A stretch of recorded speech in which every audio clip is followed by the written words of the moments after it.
That is James Mennie. He is over at the Montreal Gazette. And Jim, we'll start by talking about the Bernard Dranville pushback, I guess. We had the French Teachers Union come out the other day and say, you know what, the terrible job he's doing and the $570 million being cut from education in this province should be reason enough for him to resign. What do you have to say?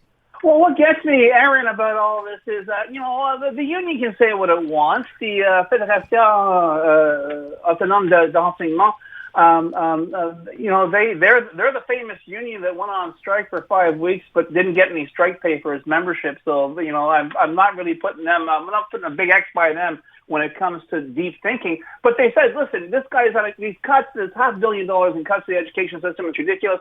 Bernard Dranville doesn't know what he's doing, and he should resign. Now, we have discussed and indeed chuckled over the entire notion of ministerial responsibility being a very quaint tradition that is no longer observed anywhere in this country. But what I find interesting is that Monsieur Dranville decided to shoot back. He says, I have no lessons to learn from a union that kept our kids out of school for 5 weeks with a strike.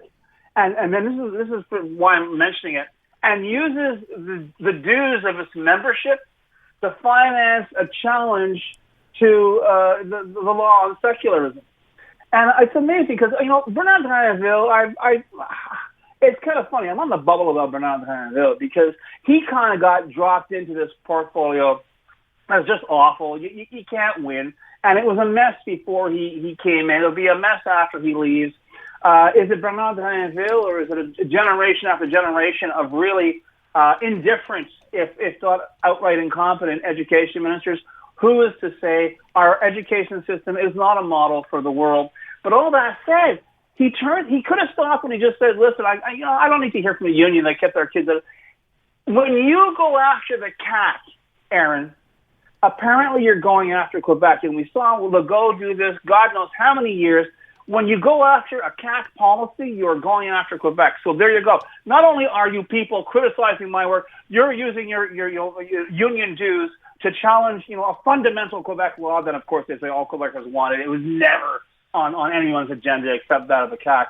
So it does get me, and I'm wondering, is this simply a lapse or perhaps a knee-jerk reaction on the part of Bernard Dranville, or can we expect to see more of this? Yeah.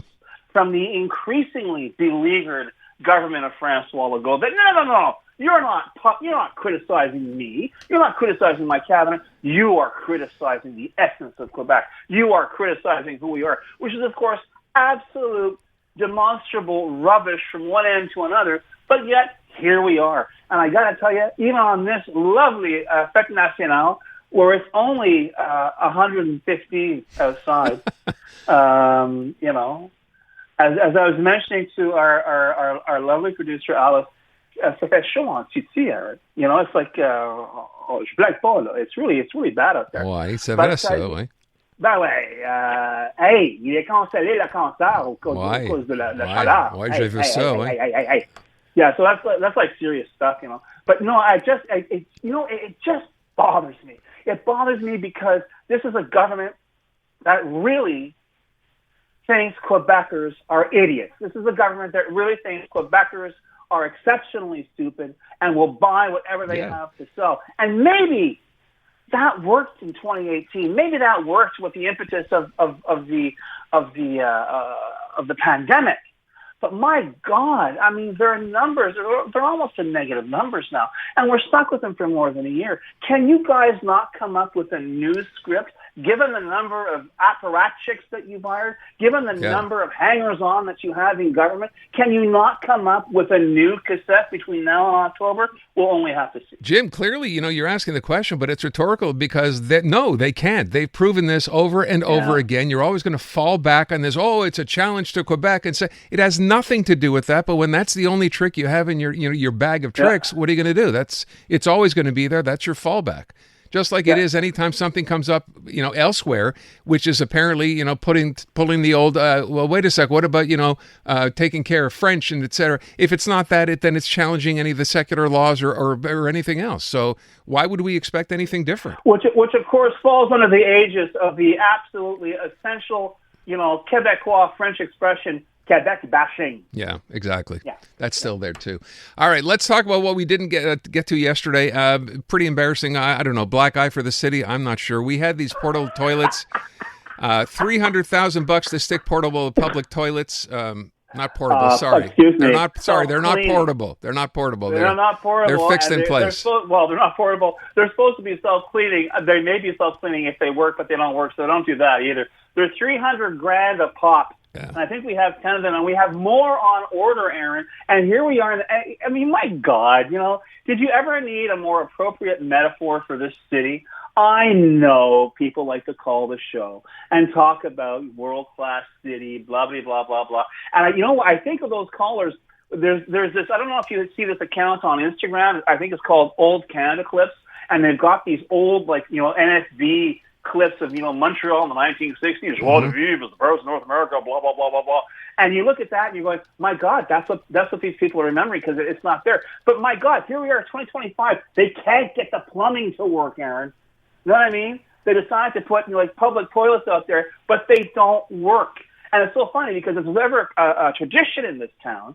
It's that we're against public toilets. Jean Drapeau, before Expo, before the Olympics, Jean Drapeau put himself on the map by shutting down every single public toilet in Montreal, which is why you saw a lot of these buildings, these sort of public urinoirs, if you will, transformed. There was one in Dominion Square, right, that was transformed into a great little restaurant. I know I had lunch there for years, and I tried really not to think about the history of the place, but that all that stuff, the food was great. But this is it. So we turn around with this, and they're going, well, we're going to try and make it work because in the end it'll be economical and whatever. It doesn't work. My God, Aaron, it's a toilet, and they can't get it to work.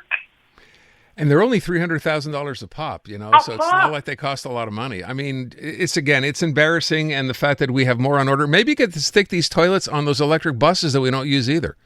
And then on the back, put them there. If you need to go, you can go on the bus. By the way, Jim, you'll be happy to know that Madison, Wisconsin has the most public toilets per capita in any North American city. I'll remember that if I remember driving to Madison, Wisconsin. Yeah, they have 35 public toilets per 100,000 people. I just thought I'd mention that. Yeah.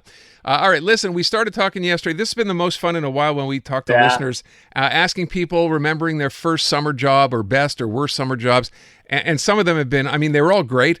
Some of them are kind of funny as well. My favorites are the ones, because I remember still going there as a kid, to Belmont Park. Do you remember going to Belmont Park at all?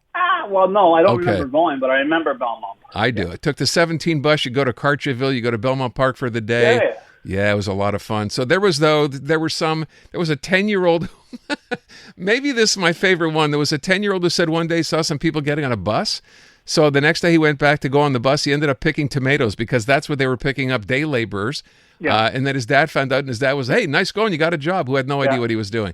What was yours? You remember your first summer job? I have to tell you, and you've allowed me to segue into one of the conclusions I've made about my own recollection and the reminiscences we've been hearing. But it was the early 70s, so bear with me. I was pretty dazed and confused. I was a young teenager, and my uncle ended up managing an outlet, and people are going to go, oh, wait, I haven't heard that word.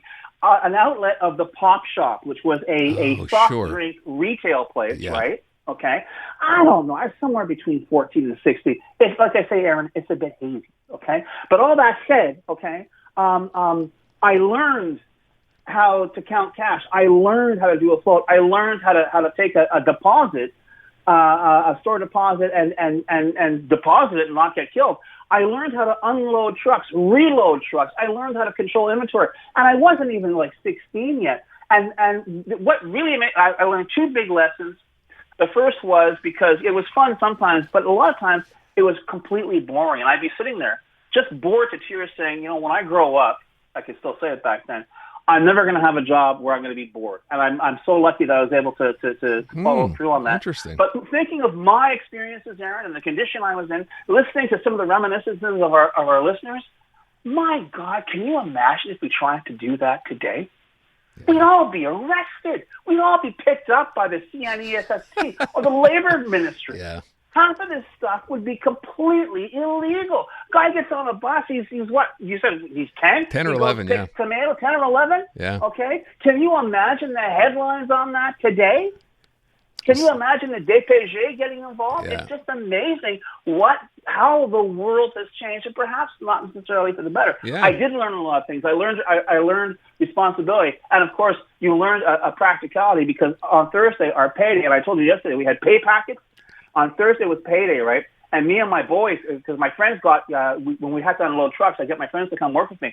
And we would go to the local TA Vernon, to the local tavern. And back then, it was so easy, because what you would do is you would get yourself a stack of $1 bills. Because why? Because a glass of draft is 20 cents. So you could buy yourself 4 draft, give the waiter his 20-cent tip, and you didn't have to worry about change. You just gave him and dollar bills. We would go in there with a wad of dollar bills that could choke a horse here. And those paydays, I will never forget them. You were knocking back 4 beers at what age? Hey, listen, at least I wasn't picking tomatoes. Jim, there may be some follow-up here that may have to happen. So. I was 16. That was not. Oh, come okay. on, man. All right. Brian's still freaking out that you could buy 4 beers for 80 cents back in the day. You make it sound like you worked in the 1700s. Well, it was draft. Tell Brian it was draft, okay, if he knows what that is. Yeah. And but yeah, okay. I remember those. Everyone used to have draft glasses at home. It was so cool. That's so crazy. Jim, as always, I appreciate it. Thanks so much. Have yourself a great national You too. fiesta. Have fun. And à demain.